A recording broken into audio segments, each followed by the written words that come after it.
Welcome one and all to I almost said episode number. Welcome one and all to the July 28th edition of Signals from Mars.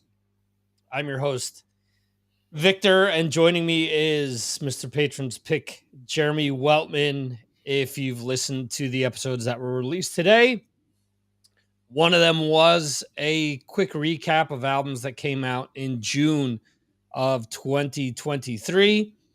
And since we've gotten to the halfway point of the year, I figured it would be cool to kind of recap the first 6 months of the year and some albums that stood out to us. I have 9 albums. Jeremy has 11. We're probably going to overlap here with some of these, but we'll go one by one. And if we happen to overlap, we'll just both comment on the same album. So, Jeremy, how are you tonight, sir? Yeah, I'm good, thanks. Yeah, it seems like it's only 24 hours since I last spoke to you, but it actually is 24 hours It since I last actually spoke to you. is. And if you count the us chatting back and forth on our phones, it's less than that. But Yeah. anyway. So Jeremy, I'll let you go first. What's one album that people should look back at from the first part of this year? Well, I think my list is actually in order, from sort of January onwards. So I'm going to just Mine pick out too. the. Okay, that's good. That's great. So we're on the same hymn sheet, as they say. So I'm going to pick the very first one at the top. It's the Electric Mob album, "To Make You Cry and Dance." Have that too. There we go.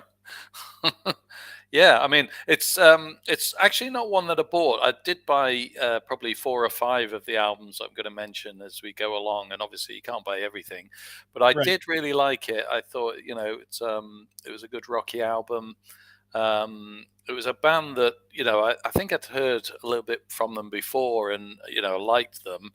And I thought it was a really well produced album. And it got the year off to a really good start, I thought. Yeah, I have to agree. I think their first album had its moments, had like 4 or 5 good songs off of it, and it was really promising because at least for me it made me think, wow, there's some good stuff ahead of for with these guys. Mm. It was something where on Frontiers you started seeing the singer on a lot of different projects, and I thought, okay, are they going to get carried away with this guy like they do other people? Are we going to see him in too many things? Is this going to dilute from his regular band? And then to make you, yeah, to make you cry and dance, we started seeing some of the singles were being released. I was like, wow, this is kind of strong. Mm. And I listened to it for the first time, I think in late November, early December, something like that, and it blew me away. I'm like, wow, this is a solid rock album from beginning to end. I'm like, this is going to be one of these albums that, again, I'm glad that we were both on the same page with this one because it was released so early that someone could easily forget about this album at the end of the year. So, folks, Yeah. if you haven't checked this one out, both Jeremy and I recommend that you do so. Cool. So, my pick, I don't think you'll have this one because this one has quite a bit of growly vocals on it, but it's really a return to form, in my opinion, for the band In Flames. The name of Mm. the album is Foregone. Um, I love old school In Flames, and I'm not saying really, really old school where it was just straight up death metal, but stuff like Clayman was just a really good album. Come Clarity, stuff from that era where it's a good mix of melody with heaviness. And it seemed like the last few years they were just trending towards just overly melodic stuff and overly polished. Like it was as if they were trying to fit in with a lot of radio rock. And it was a shame because it wasn't the reason why I got into this band. And it seemed like since a few of the former members of the band put a band together called the Halo Effect, which was very heavy. which was really going back to the inception of the band. It seemed like the band says that this didn't influence them, but to me, it seems like it influenced them because they brought back the heaviness that was missing. So, In Flames Foregone would be the next album that I recommend people check out. It's really, like I said, a return to form for the band. Yeah. Yeah, I mean, I like that as well. I thought it was a decent album. Okay. It wasn't on my list, but Okay. you know, and as you would quite rightly say, they're not my sort of favorite type of music. But you know, I thought it was a decent stab, and so yeah, I'd certainly recommend people have a listen to that one as well. Okay. What's your next choice? So the next one is the Winery Dogs 3, Okay. which I thought was a you know a decent album. I played it the first time and I thought, yeah, this is good. And then I sort of left it for a while and I played it again, you know, sometime later. But I mean, you've got to remember that the you know the band members are you know they're such great pros. So you know, okay, you might not like one or two of the songs on the album, but I think that you know their songwriting ability is amazing, but their playing is amazing, and they play so well together. So you know, there's some excellent guitar and bass on the album, and you know some bluesy tracks on there as well. I can't say that I was very enamored by the early stuff that they did, but I really you know, I like this album. I thought you know it stood out on its own. It's you know it's a decent album. Yeah, this album to me, although it wasn't on my list, it was interesting because it's self-released and it seems as if they went almost in a more straight up rock direction with this. And I believe Anthony Mackie said this and said, wow, there's a ton of restraint in their playing because the three of them could just go ballistic playing. I mean, they could just absolutely go nuts. But they're obviously pulling in the reins and they it seems like this album was more about the music than it was them showing off their musicianship. So, not my cup of tea, but I get it. It's going to be an album that I think a lot of Yeah, people. that really.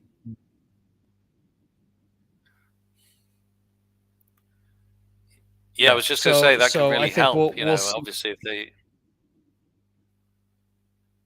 Good. no, I was just gonna say it that can obviously really help where they, you know, they don't sort of individualize. They're all working together, but they're, you know, they're Right. not you know, they're playing together, which is great. Right. Right. Exactly. All right. So the next one I think you're going to have on your list. It is called Alive. It is by Robin Mm, McCauley. I yeah, know that you have this on vinyl. Just a fabulous album. I did not expect to like this album as much as I did. no. Uh, I liken this to Dee Snider's last two solo albums. I said it the first time that I heard it because it's a lot heavier than what I thought Robin would be releasing, which Mm, I'm glad. There's a ballad. There's maybe one ballad on here, maybe two, which instantly I thought, oh, you know, on Frontiers, they're going to have him record an album full of ballads. But no, it's on the heavier side. So I really appreciated it. And I really think that it's solid for the most part. And I think it's one that people should check out. yeah, I really agree with you on this one. Robin, I thought that, you know, given his age, his voice sounds tremendous, you know, Right? really, really good. And I'd seen him live, you know, a few years before, and I thought he was the best singer that Michael Schenker had on, you know, the group of singers that, you know, because he had on all these old singers, Gary Barton and Graham Bonnet and et cetera, et cetera. So, you know, he was the best. And it comes across on this album. It's very well produced. It's got, you know, great songs on it. And like you say, it's a heavier album than his previous albums. And I think it's all the better for it, really. Was he better than Doogie White? I think he was on a par with Doogie White. You know, they were both obviously very good. You can't knock either of them, and I'm not going to say that. But you know, Gary Barden and Graham Bonnet were, let's say, you know, you don't want to listen to them on their own, and it was good that there was the four vocalists playing together. Yeah. I think it's on Focus on Metal where he was talking to Robin, and I guess he filled in for Ronnie Romero, who was supposed to be singing on an MSG tour because he did the latest album. Mm, And Robin said something to the extent of, when that was brought up that his vocals are still great, he said, "Well, it's kind of harder to sing this stuff now." And he said something to the effect of that he couldn't do some of Ronnie's stuff, but he was kind of doing his take of mm, the Ronnie material, and that Michael was cool with that. So he was happy yeah, with it. So yeah. that's awesome. All right. You go next. Okay, so we're getting up to the stage where there was some big releases, and the next one on my list is, of course, Metallica's 72 Seasons, which I ordered in advance, like almost everybody in the heavy metal world. You've got your copy there, obviously. You're reaching for it. There we go.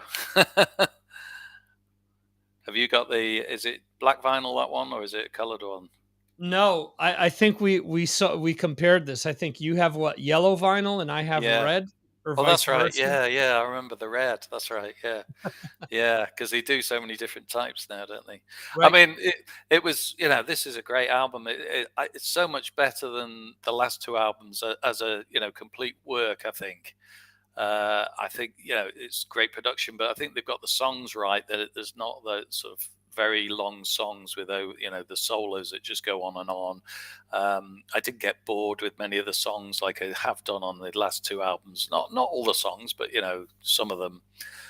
So I think it's a great album. I've been playing it quite a bit, as you do with Metallica, and I think it's a good body of work, really. Yeah, I think similar to what you're saying, the songs are a lot shorter. I think Mm, maybe there's one or two long songs on this album, but I think they got a good mix of everything. As much I really love Death Magnetic, but looking back at it now, the sound could have been mm, better yeah. with Hardwired. I mean, more than half of it I don't care for. Mm, I mean, they could have done one album with 6 songs, and I would have been totally happy, and those 6 songs would have equaled almost an hour, and I would have been fine with that. This album, I think it's exactly what you just said. It's straight to the point, sounds great, good songs. Don't care if they're not reinventing the wheel. They're entertaining songs that I think sound good and slot in great with my Metallica and 2023 playlist. What else could you want? I mean, oh, it's not Master of Puppets. Yeah, no shit. so, yeah. um, so I really enjoy the album. Can't say more. Yeah. On this date, we also had another huge release, which I listened to a few times when it came out. And then today, I was like, okay, I got to get ready for this. So I'm going to make my definitive choices off of this album for my 2023 playlist and for my Overkill playlist. It is Scorcher Mm, by Overkill, and it is a scorcher of an album. It continues what they've been doing the last few albums. And it's funny because I think Overkill has a really long history as a band. But as much as they've had ebbs and flows in their catalog, I think Immortalis started pointing them in a certain direction that they really perfected with Ironbound. And I think Ironbound, the Electric Age, White Devil, Armory, The Grinding Wheel, The Wings of War, and now this album, Scorcher. It's like they I don't want to say they reinvented themselves, but they got a second wind and mm, really honed in what Overkill was really about. I know that there are people that, oh, it doesn't sound like the classic stuff. I'm glad it doesn't sound like the classic stuff because that lets the classics sound like the classics. And to me, these sound like modern classics. I love Scorcher. It's a great album. Every time they've put an album out since I've been podcasting, it's always been it's almost always been in the top 3 because they've just been that strong, in my opinion. So, Do you have Scorcher on your list? Yeah, I must point out though, it's actually called Scorched, not Scorcher. Scorched. Damn it! Scorched, You're right. yeah, but very close. But yeah, I did have it on my list. I thought, I can only echo what you said. Really, I think the production on the last few albums has been amazing. They get that rich production, which really helps their music. There's some great songs on here, and they reached a sort of a level. I think they've got that quality. So they're at the sort of 7, 8 out of 10 album stage, where you just know what you're going to get with them, and they Right. deliver each time. And they're doing that at the moment, and hopefully it will continue. So it's a really good one to listen to. It's on my. I haven't actually bought that one yet, but it is on my list to buy. So yeah, I highly recommend everyone to give that a listen and go out and buy it. Yeah. Yeah, And, it's yeah, uh, sorry. The other thing I was just going to say is that they made a bit of a gamble bringing it out on the same day as Metallica. We've mentioned this before, right. but in the end of the day, two great albums on the same day. It was amazing. It's funny because I kept thinking about that while I was listening to the album today. I'm not gonna lie to you folks. I was listening to Scorched, doing yoga at the same time, which is kind of at two different extremes there. And I was thinking about it.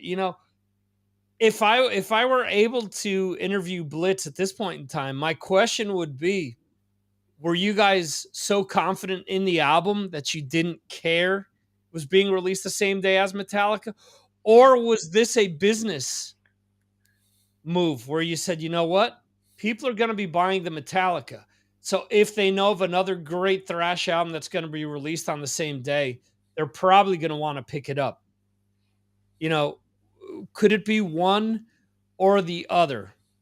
So, and to your point, think about when I've had people tell me it's time for some of these big bands to retire. You listen to Metallica, you listen to Megadeth, you listen to Anthrax, you listen to Testament, Overkill, Death Angel. I think those bands, and I mean, Sacred Reich hasn't been as frequent, obviously, but with their last time, I think it was great. I think all of these bands have been stalwarts within the thrash metal genre, Mm, and you expect a certain quality from all of them. At this point in time, I don't think, and we were talking about this yesterday off air, where we haven't really seen out and out stinker by any of these bands. You could love an album or like it more or less, but there really hasn't been anything that I think you could really say, nah, that one's boring. Yeah, I don't really care for that one. mm, So yeah. I think they're all in the same boat there. I was about to sneeze. Sorry. Your pick is next. Yeah, I just realized actually my list is now not in the order I said it was Okay. because the next one on my list is Uriah Heep, which I think came out quite early in the year. Okay, that's cool. Probably well before the others. I mean, it was chaos and color. I mean, what can you say about Uriah Heep? I mean, they're a British institution. They've been going for so long. Obviously, they've got various members that have come in and come out, but still got Mick Box in there playing his guitar. You've still got the same sort of keyboard sound that you had in it's probably the late 60s, I think, not even the 70s when they started. You've got that very strong sort of Hammond organ type sound that was very familiar in the 70s, and you've also got great songwriting, great production.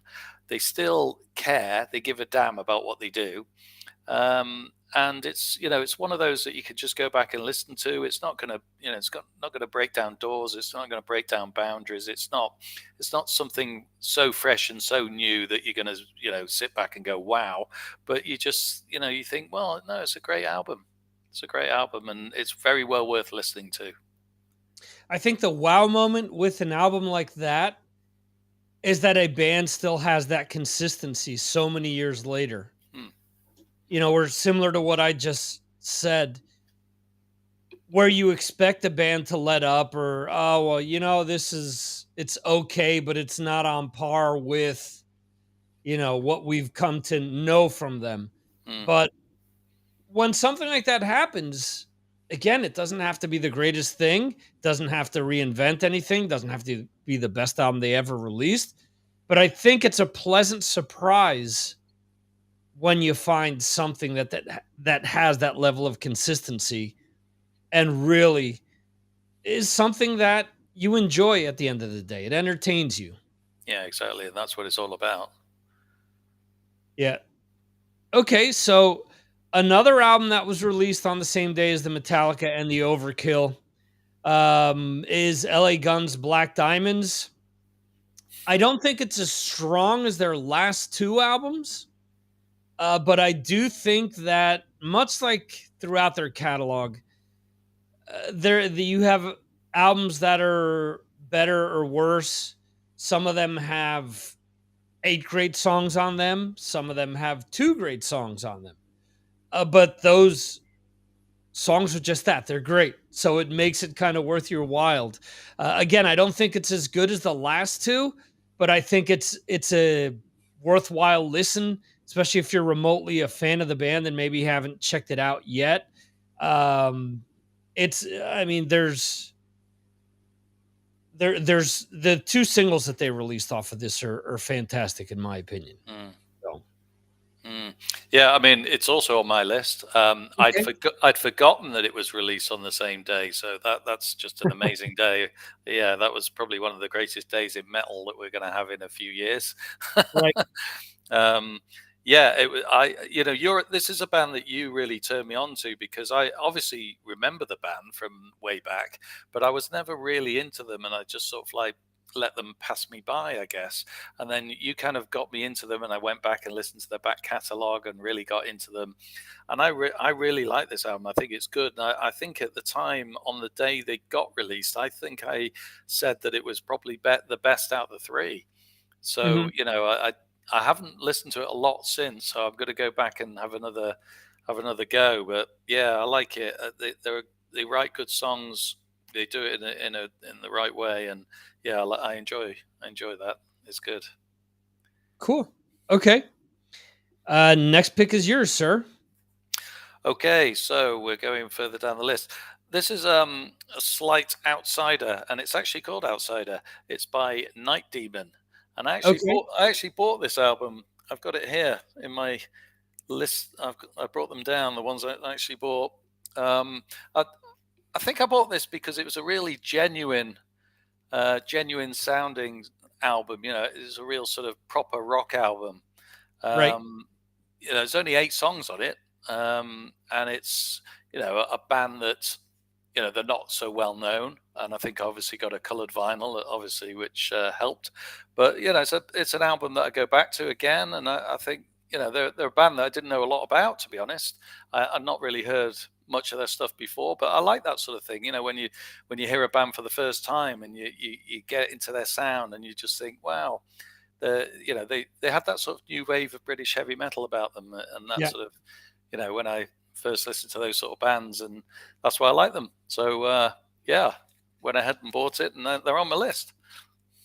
Really cool album. I'm on kind of a wait list to interview them at some point this year. Okay, They do a great cover of Black Sabbath's "Turn on the Night," right, yeah, and also "We Will Rock You" by Queen, but not the standard version we know. The other day, you had one of your featured albums that you've been doing an album a day since the beginning mm, of the year. You had Queen's Live Killers on vinyl, and the beginning of that concert has "We Will Rock You" in a sped up fashion. mm, While Night Demon do that version of "We Will Rock You," right, so it's actually pretty neat. So, really cool album. Really in the vein of stuff like Spirits Adrift and Haunt and things of that nature. So if you're into any of those bands, which are maybe a little more known than Night Demon, but not by much, check Night Demon out. Again, another band that will fantastically slot in with some of these retro heavy metal bands that have started to come to prominence over the last decade or so. All right, cool. So for me, this is the last few we actually talked about during the last episode of Signals from Mars because they are from June. The three that I have on my list here, but the first one here is Rancid's "Tomorrow Never Comes." I mentioned this during the last episode. This is a great ska punk album. I know that it's not straight up hard rock or metal, but to me, punk rock has always been so close to hard rock and metal. It's just another offshoot of rock, and I didn't live through a lot of the punk versus metal of the 70s and that stuff, so I wasn't cognizant of all that stuff until Steve Harris started talking about it and all this stuff. So I don't care. I still love a lot of that stuff. And Tomorrow Never Comes is a great return to form, in my opinion, for Rancid. If you've ever heard of the band, like any of their past music, recommend you giving it a listen. Okay. Well, I've not actually heard that one yet, so I'm going to give it a listen. I'm going to take your word and go for it. Okay, excellent. Your pick. Okay, so the next one on mine is the Alcatraz album, Take No Prisoners, which I absolutely love this album. It's a proper classic rock album, and that's why I like it. I like the fact that they've, obviously it's got Doogie on, so that's a bonus. It's got some great guitar on it. It's got some great songs on. It starts off with Little Viper, which I really like. There's actually a song on here as well that has a bit of a sort of Iron Maiden type guitar sound to it. I can't remember which one it was now. I think it might be Gates of Destiny. I think it's on the first side, but it's an album that I do sort of listen all the way through, from the first track right to the end, and that's always a good sign. So yeah, these are all sort of old guys still producing great classic rock, and there's always room for that in the in the rock and metal world. And yeah, really like it. I'd love to see them live. Actually, I've never seen them, so be looking out for that sometime. Cool. Yeah. Joe Stump, who is now on guitars in the band, and he does a great job in the band. Got to interview Gary Shea with the release of the last album. Almost got to interview him this time around as well, but things just did not line up. And yeah, but still a really good, solid rock album. So definitely recommend it. My next album, we talked about it at length yesterday, listened to part of it again today. My son almost wanted to pick this up last week, and he thought that 18 euros was too much for it. So he wants to get it when he can find it for cheaper. It is Rival Sons Dark Fighter, which Jeremy will say that it is the first of two albums being released this year by the band. Interesting that they've been around for a very long time, have never gotten the press that someone like Greta Van Fleet has gotten. Probably a lot more Zeppelin-y than Greta Van Fleet, in my opinion. I've always thought that with all these Zeppelin comparisons, they've always sounded closer to Triumph to me, who is heavily influenced by Zeppelin as well. But the vocals aren't as Robert Planty, and the composition isn't as windy as like Zeppelin is, which I think that's what Rival Sons have. Yeah. They have that sort of ebb and flow to their songs where you could have a long song where it'll take you different places where it isn't just straight ahead. And so there's a reason why they have the fan following that they have, and that they have the notoriety all of these years. This album is just great start to finish. Yeah, yeah, it is a great album, and I just think if it was released in a different era, we'd be talking about it as Oh, a classic album, because yeah. it has those sort of 4 songs on that are on classic albums that you say, wow, you listen to them again and again, and you think they've got the sound right, they've got the writing right, they've got the production right on it, just got everything right, and they they just seem to get they seem to go off in little bits of direction sometimes, Rival Sons, and then they come back to something absolutely brilliant, and that's what they do on this album. You know, it goes from song to song, and it just seems like it's a great collection of songs. I don't know how they're going to follow it up with the next one, because that's going to be interesting to hear that one and compare it to this. But Darkfighter, I reckon, will probably be in my top three. I'd be very surprised if it isn't. Yeah, there's no well, yeah. Corporate nonsense is the reason that this album isn't on regular rock radio. Mm, I mean, there should be, as you're saying, a bunch of songs being played off of this. For everyone that says there's no good music coming out, this Rival Sons album is one of the best albums to have been released, not only this year, mm. easily last decade, maybe more.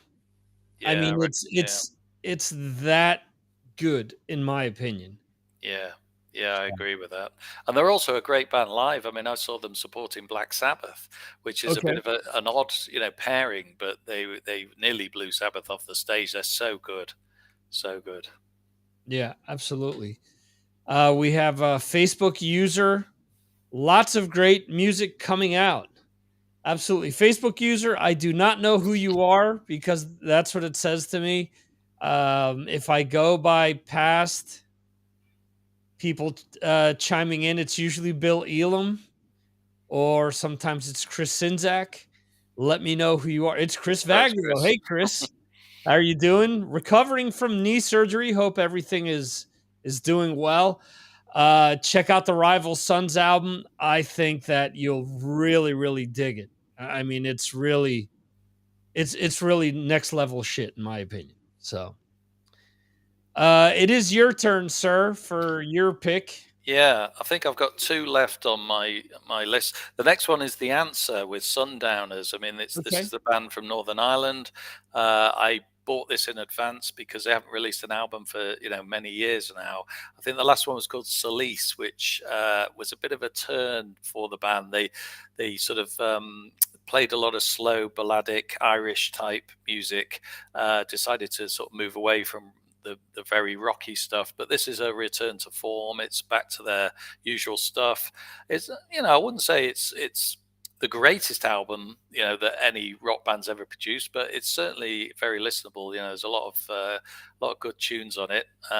So it's a good return to form, and that in that respect, it's in my top 11 or 12 at the moment.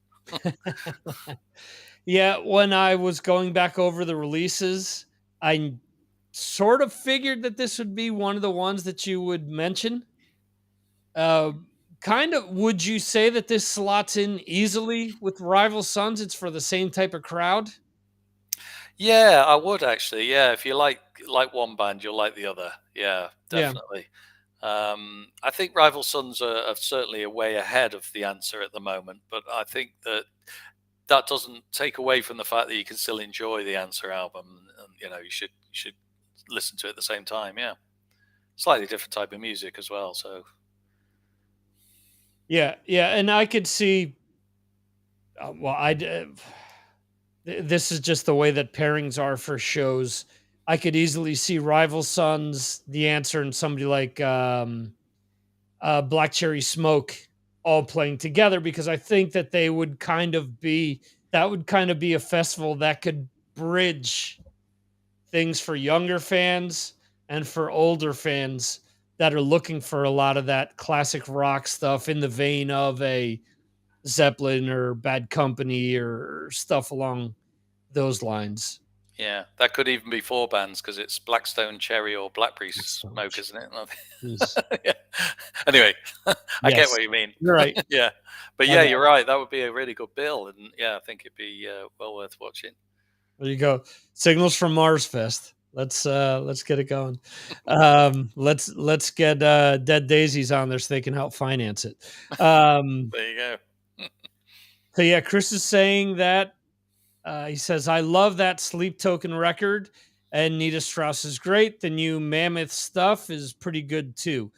I need to give the Sleep Token more of a shot. If you like the Sleep Token, listen to a band called Sermon, who released the album is Of Golden Voice, I believe is what the album is called. Let me make sure I'm not screwing that up. But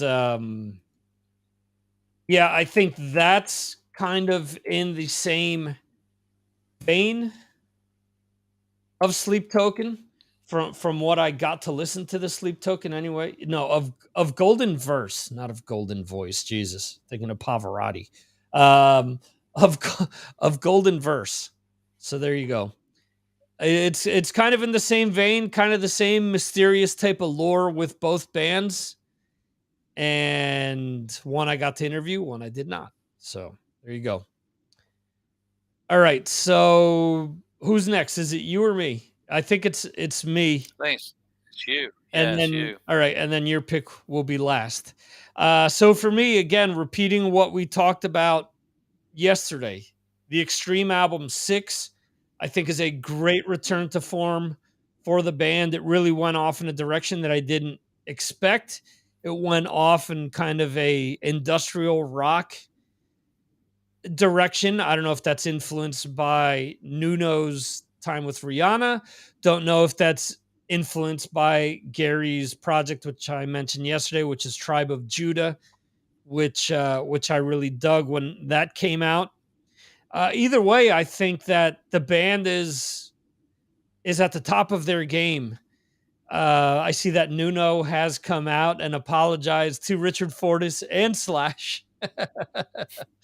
But his soloing is amazing all over this album.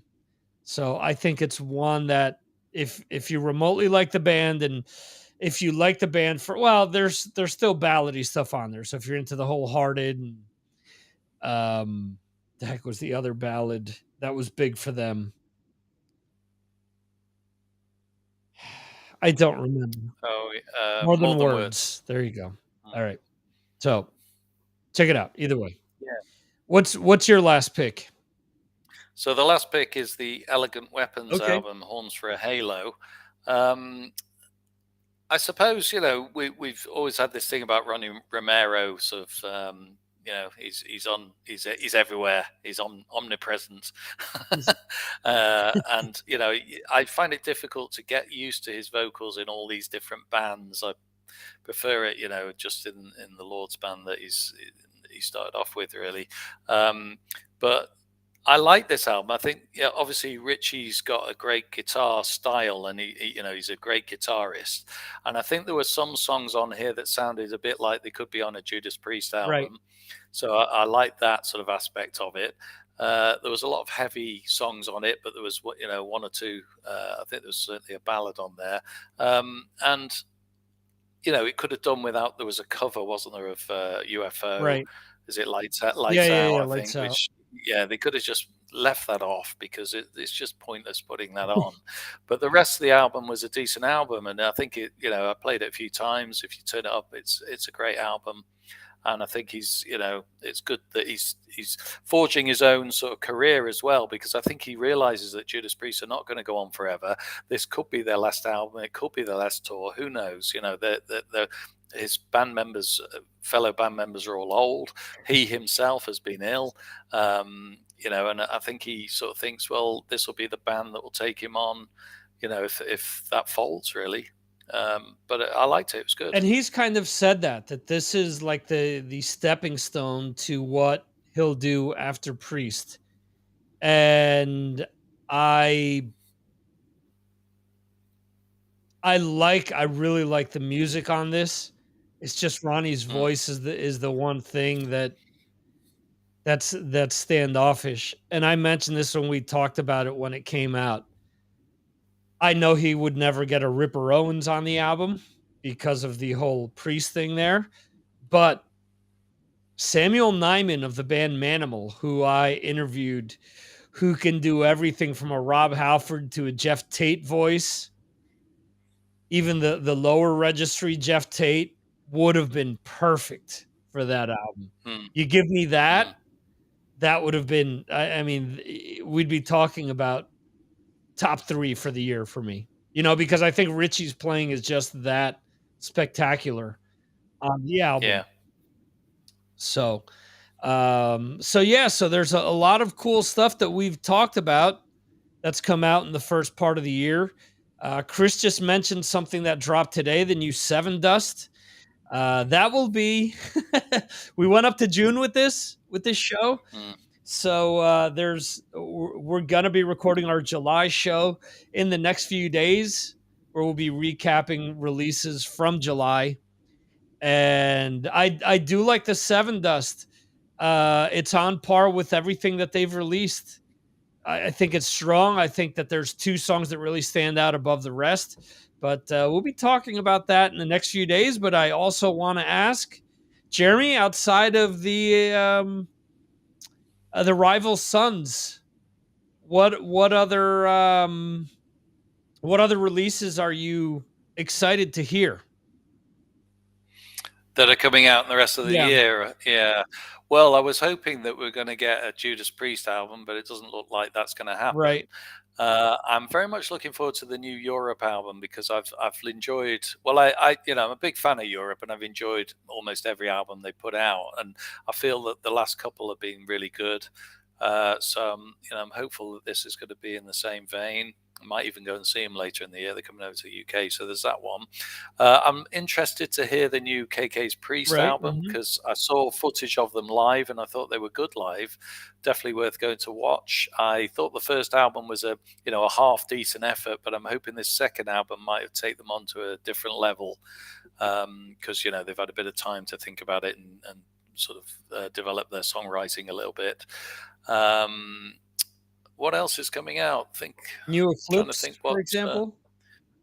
Not so much into that. I mean, Okay. I've got the last. I got the last album. And I thought it was quite good, but I'm not a massive fan of that kind of music. So one album's probably enough for me on that All right. score. Trying to think if there's any of the bigger names that may be releasing anything coming up, and I can't think of any others. So it's just those few so far, but there may be one or two more that we haven't thought about. Yeah. Am I imagining this, or is there an Anthrax album coming out Next sometime? year as well. Oh, that's That next year, got right? Okay, pushed back. so yeah. Trying to think who else has been promising an album, but they might not get there. Well, for Uh, me, just real quickly here, as you're thinking about other things that may be coming out, there's a new Mutoid Man which came out today, which I need to check out. Hopefully, we'll do that this weekend. Let's see, Devin Townsend is releasing something, but he's kind of hit and miss for me. Next week, there's also the Mammoth WVH, which Chris just alluded to. New Skindred. The Hives is coming out on the 11th, which I'll be interested in checking out. New King Cobra will be coming out with Carlos Cavazo of Quiet Riot fame on guitars and Rowan Robertson on the other guitar. So there will be a video posted this week on Patreon for that. What else do we have here? EP from Martreyu, Dead Daisy's Best of. That's debatable. The Spirit of Adrift album, which is coming out on the 18th as well. That should be cool. Everything I've heard off of that sounds really neat. The final album, quote unquote, by Candlebox, new Death Clock, new Filter, new UDO. Wow, new Vandenberg, which Chris mentioned as well. Those all drop on August 25th.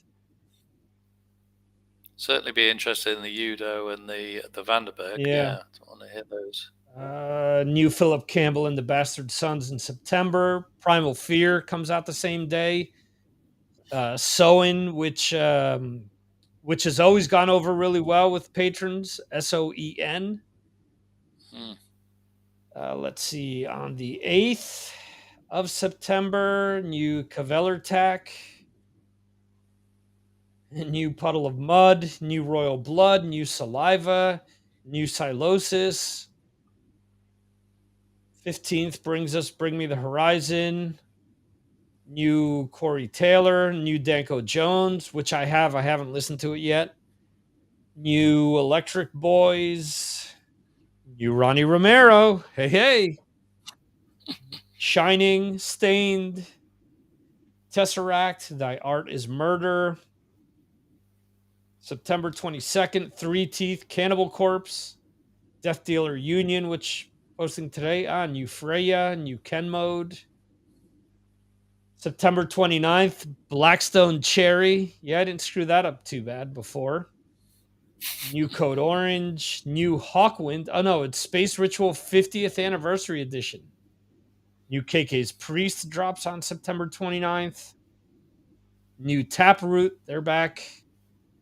October 6th brings us new Capra, new Carniflex, Dogstar, which that's Keanu Reeves' band, if I'm not mistaken. What else? Mondo Generator on October 13th. Duff McKagan on October 20th, right for my birthday. An acoustic album that I knew I didn't want. October 7th, New Doro for Shelly, Brad's wife. New Ignited, new In This Moment, new Poppy. November 3rd brings us new Angra, new Static X. My youngest son will be thrilled about that. And that's it. Those are, I guess, the biggest releases from here on out. No mention of the Rival Sons. So we'll see. Oh, I okay. wonder if Yeah, I that's pushed suppose back. maybe, yeah. Let's see. So Chris is chiming in here. Last Europe was like Deep Purple record. I liked it. Yeah, that's really what they've done with the last few. So far, so good on Mutoid Man. 3 tracks on Spotify now for Vandenberg. All right, check that out. Yeah, I'm going to check Tracks that. from that Duff record drop today too. Man, that last Loaded album, which is Duff McKagan, a band that Duff McKagan had in between before and after Velvet Revolver. The last album was really, really good. There's songs off of that that I still play to this day. And there's some stuff earlier on with that he was kind of trying to find his way. So there are elements that are good in the songs, but they were kind of off. That final album, he finally got it to where the band was a place where I really wanted it. And then I was so stoked when I saw that, Duff McKagan solo album. And I thought, okay, well, it's him, just not with the Loaded moniker. And then it's him on acoustic. So I get it. He wants to do something different. It's just not for me. So awesome. Folks, if you think that there's no good music coming out, like I said, you're a lazy listener. There's always good music coming out. Jeremy and me are here once a month to talk about the month's releases. If nothing else, go to signalsfrommars.com, scroll all the way to the bottom of the page. You'll see monthly album reviews where we've gone back to, you'll find albums going all the way back to January of this year. And we started it earlier this year as a reminder for us at the end of the year when we put together our top 10 of the year. This way we remember what was there, what was good, what we maybe stopped listening to because something else came along, but we still enjoyed at the time. So this episode was a refresher of the first part of the year. Hope you guys enjoyed it. Hope this turns you on to something that maybe you missed or maybe you listened to on release day and haven't gone back to. So awesome. We have Tony joining us saying great show. Great to have you here, Tony. Thank you for your support. I appreciate it. And thanks for chiming in. Jeremy, any parting words before we call it a day? Just keep rocking and keep listening to those albums because there's going to be so much more coming up in the rest of the week, the rest of the year. Awesome. And next week when we record our July show. But yeah. Anyway, guys, thanks again. Thank you if you're watching the replay of this. Thank you for those that watched it live. And thank you for those that are listening to the audio version, the podcast. Remember to join us on Patreon or any of the social media platforms where you can find out and keep up with Signals from Mars. Please share, tell your friends about us. We're all music nerds on Patreon. We all love talking about music. It's troll free. We all swap ideas and we all get along swimmingly. So it's worth the $2. In any event, thank you once again, and we'll see you next time right here on Signals from Mars, folks. We will see you.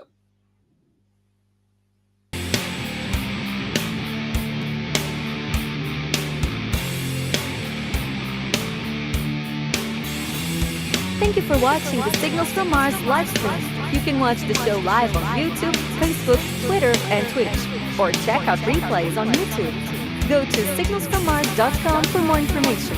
This concludes our show.